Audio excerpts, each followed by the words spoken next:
కేశవరావుని చంపచ్చు, నగ్రేట్ని చంపచ్చు, కానీ వాళ్ళ మూల సిద్ధాంతాలను చంపడం మీకు సాధ్యమవుతుందా? సాధ్యం కాదు. మౌలిక సిద్ధాంతం మాత్రం నిర్ణయించిన సిద్ధాంతం అది అధ్యేయంగా ఉన్నటువంటి సిద్ధాంతం.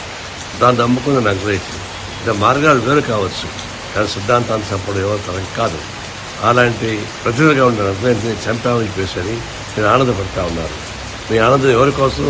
మీ ఆనందం కోసం కాదు, కార్పొరేట్ వర్గాలను ఆనందపరచడానికి మీరు చేసేటువంటి కృషి ఇదంతా. చిత్తం శివుడి పైన చూపు ప్రసాదపడినట్టుగా ఈ నగ్రేట్ నిర్మూలించడం ద్వారా అమూల్యమైన అటవీ సంపద మొత్తం కార్పొరేట్ వర్గాలకు అప్పగించడానికి ఉపయోగపడే ఉత్సాహం తప్ప అంతకన్నా మీకు నాకేం కనపడడం లేదు. మీరు అరాచకమైనటువంటి టెర్రరిస్టులతో రాజకీయాలకు సిద్ధపడుతున్నారు, వాళ్ళతో మరణానికి సిద్ధపడుతున్నారు. ఈ సమాజం మార్పు కోసం ప్రయత్నించేటువంటి శక్తులతో మాట్లాడడానికి సిద్ధంగా లేదు. అంటే టెర్రరిజం మీకు ఉండాలి, నగ్రేట్ అంటే సిద్ధాంతం ఉండడానికి వీల్లేదు. ఇది ఎప్పుడు కానీ మార్జం ఎన్నికల సిద్ధాంతం మూలాలపైన దాడి చేసి విధి సాధించాలని అనుకోవడం అనేది మీరు పైశాచిక ఆనందం తప్ప అంతకన్నా మీకు నాకేం కనపడడం లేదు.